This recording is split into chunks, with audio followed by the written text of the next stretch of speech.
In the previous video, we looked at how Vieta's formulas could be used for quadratics and how they can provide useful information such as the sum of the roots or the product of the roots.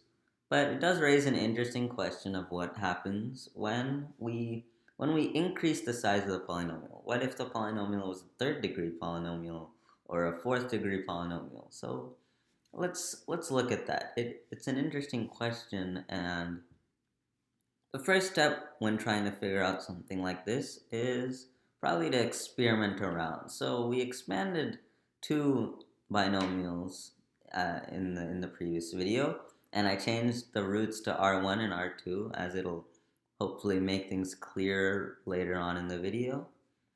But the first step would probably be, well, let's go to three binomials. Let's see what happens when we expand three binomials. So we'll have the same ones as above, but we'll also add an extra x minus r3.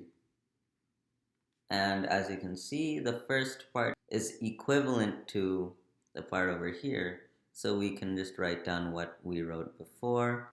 Now we have to, of course, multiply our extra binomial that we have left. The way I like to expand polynomials that are multiplied together is write it in an order based on the last polynomial. So for example, when I'm multiplying this x minus r3 to this quantity over here, I'll first multiply it with x and write that down, and then multiply it by r3 and write that down below that.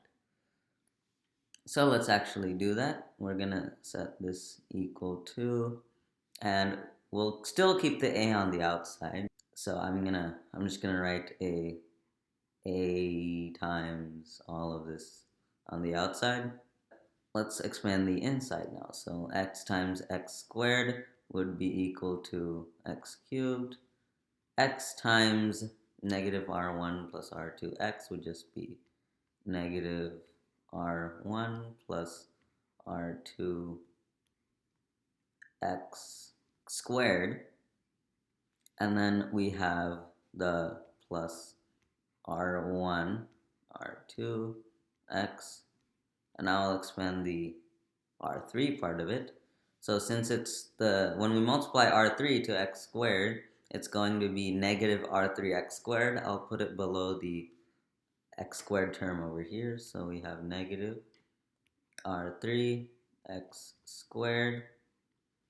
And then we have, when we multiply it here, we have a negative times a negative. And then finally, we multiply it by the last one, which gives negative r1, r2, r3. So let's look at what happens when we add this entire thing. Let's keep this a on the outside, and we have our x cubed.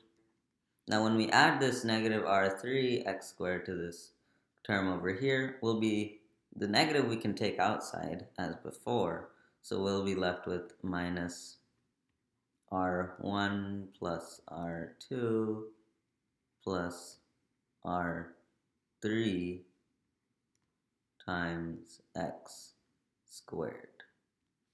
And now for this one, when we multiply r3 to each of these, then we'll be left with plus r1, r2 from the first one over here, and then we'll have an r1, r3 when we distribute the r3, plus r2, r3, which is this one over here. And we will have to multiply that to x. Finally, we have our 3, r1, r2, r3 over here. So that's interesting.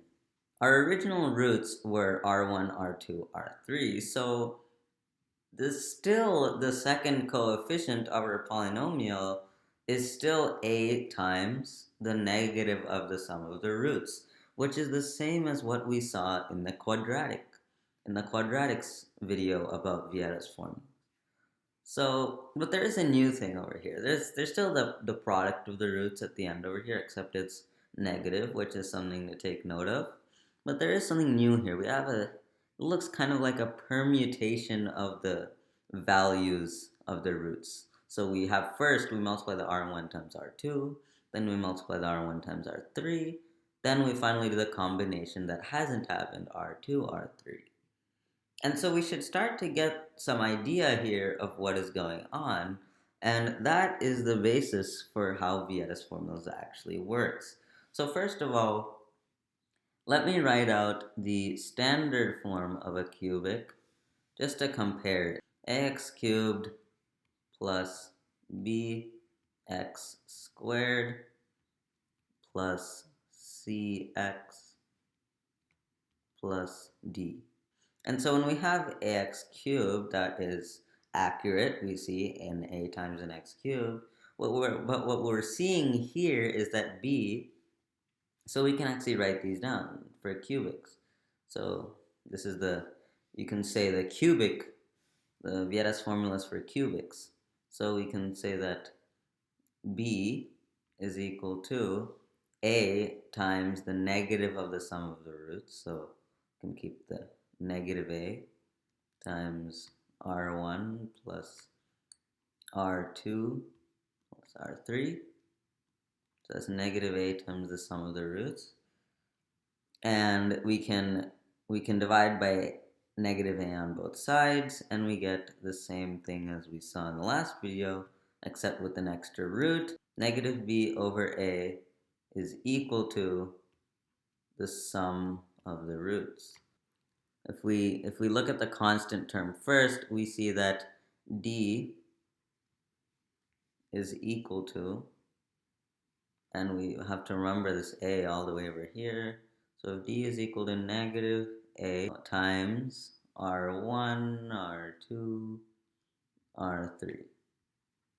So when we divide by negative a on both sides as before, we see that negative d over a is equal to the product of the roots. So there is a difference here. It's not like the negative d over a that stayed the same, but this time the negative d over a is negative. For quadratics, as you may remember, it was c over a, not negative c over a. So it's interesting to see that it's actually negative d over a here for the product of the roots of a cubic. Well, we do have the very new thing over here, the r1, r2 plus r1, r3 plus r2, r3. So let's look at that. We see that c is equal to a times this.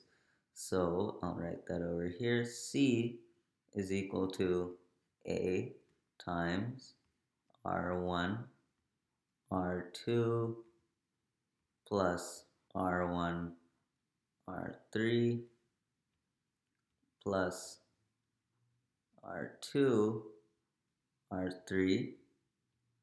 And when we divide by a on both sides, we get that c over a is equal to r1, r2 plus r1, r3 plus r2, r3. And this is a new formula because we don't see a direct use of this. It's not exactly a sum of the roots. It's not exactly a product of the roots. But what exactly is it? Well, we notice that it's the combinations of when we choose two of the roots. Now, why does this make sense? Why would it be that for the x term, we run through the combinations of choosing two of the roots? Why wouldn't it be three of the roots, for example, or one of the roots? And we see that in total, actually, that this gives us a better picture of what the sum of the roots and the product of the roots actually is. Because the sum of the roots is simply the permutation of the roots when we only choose one of them, because there's only one way to choose each root. So we have r1 and there's no other r1 to write down, and we have r2 and r3 similarly. And for the product of the roots, it's the way that we can choose three roots and sum them all. But since there's only one way to choose three roots, there will only be one term in this sum. But here we're choosing two of the roots. We're choosing either R1 and R2, we're choosing either R1 and R3, or R2 and R3. And since we have different combinations of these, we write them all down. So that is what we observe here, but why does it happen? So let's think about it intuitively. If we look back over here, and I'll write this down here. Now what we're actually doing here is when we select an x term, why would we choose two of the roots? So let's think about that. If we choose an x term, so a way we can imagine this is like each of these binomials are boxes with the a on the outside. Each of these are boxes. And they have two things in them. The boxes have either an x or they have the negative of the root. So you can choose either one of them. So let's say I choose an x out of this one. Then, let's say the rules of the game are you can only choose one of those out of the box. Which makes sense because you can't multiply both of them together if they're in the same box. But let's say we choose an x out of this box. We want to find the x, the coefficient of the x term in the expansion of the polynomial. Well then, since we won't choose any more x's out of these boxes, we'll choose negative R2 and we'll choose negative R3. So that's actually what we see over here. When we multiply negative R2 times negative R3, that's positive R2, R3, which is one of our terms over here. So how do we get the rest of the terms? Well, there's three ways to choose an x. So instead, let's say we chose the x here. So if we chose this x, then now we would choose this R1 and this R3.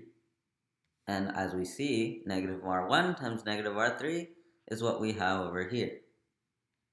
So finally, if we just go through the last one, if we choose the x out of here,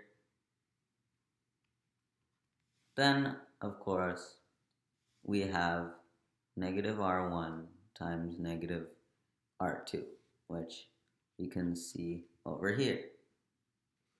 So we can see that all three of these terms that we have over here are just combinations of the ways we can choose one x value and two roots.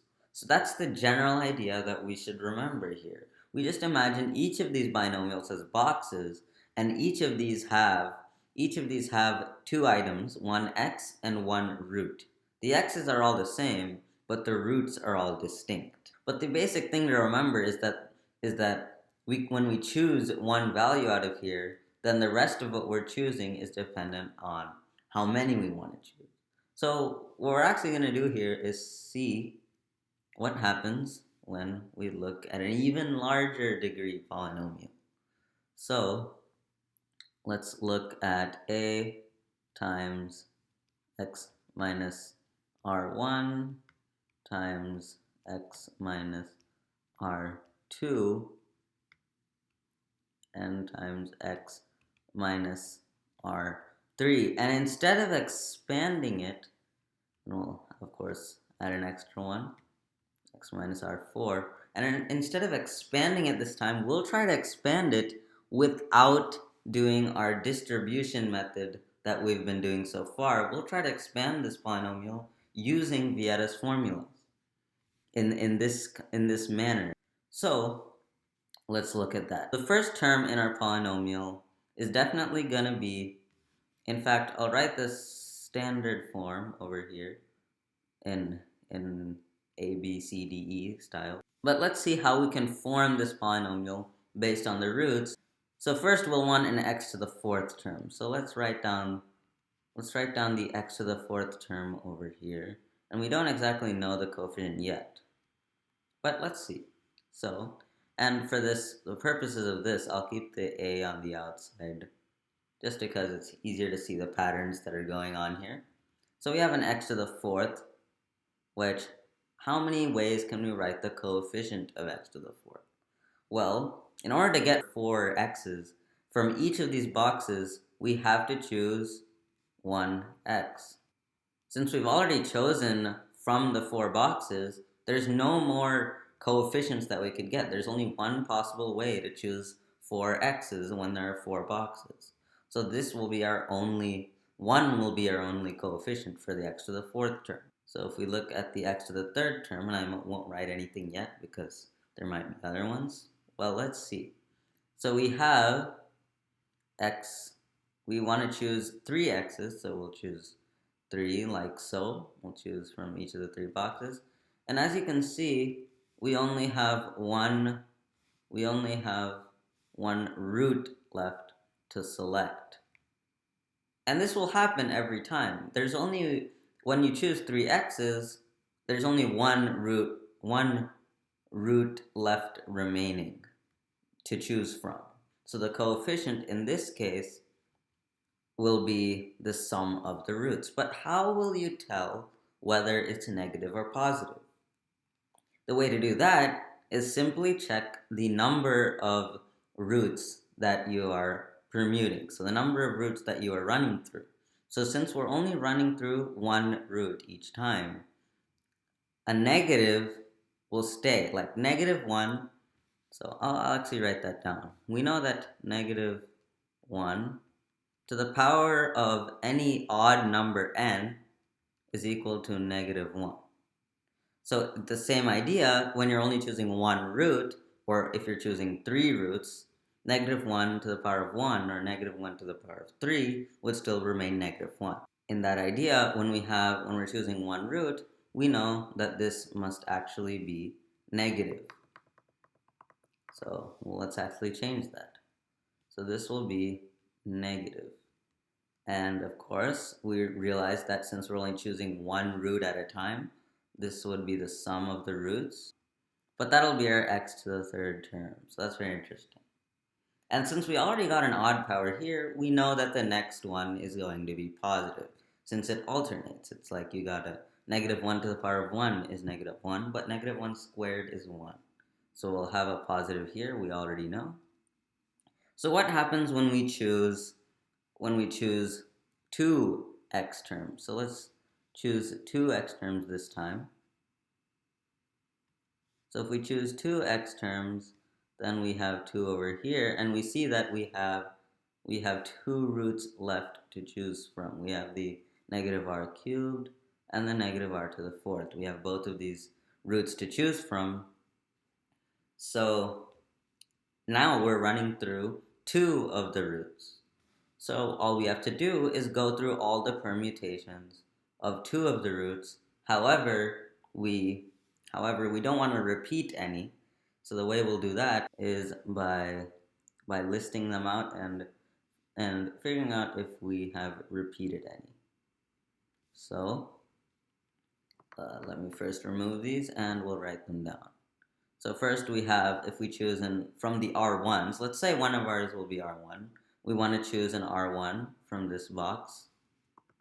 So we'll have an R1, R2. And remember, this is all on the basis that we're choosing 2 from this. So R1, R2, R1, R3, plus R1, R4. And that's all of the things we can do with R1. So now let's go to R2. But since we can't exactly do R2, R1 because we already did R1, R2. So we'll just go to the right again. R2, R3, plus R2, R3, and then plus R2, R4. With R3, we already did R3, R2, and R3, R1.